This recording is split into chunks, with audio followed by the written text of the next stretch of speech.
అచ్యుతుడే పరమాత్ముడు. అభిమానం వివేకం కలిగిన వారు నిరాసక్తులై పరబ్రహ్మను చేరుదురు. అట్లు ఆత్మచింతన మరియు సుఖదుఖముల పట్ల సమభావన కలిగిన వారు ప్రాపంచిక అజ్ఞానమును వదిలి పరమపదమును చేరగలరు.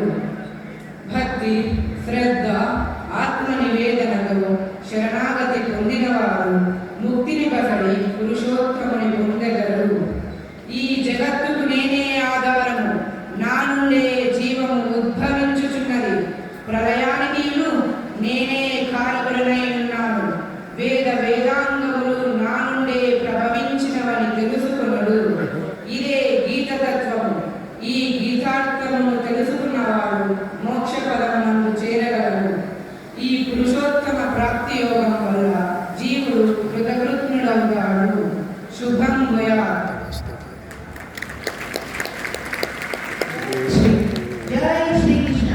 హరే కృష్ణ.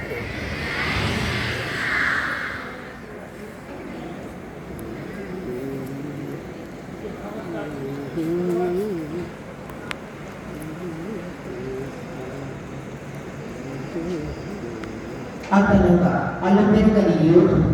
ప్రజలలో మమేకమై వారి కోసం నిరంతరం కృషి చేసే నిత్య శ్రామికుడు. గొప్ప స్ఫూర్తిదాత, మాటల మాంత్రికుడు.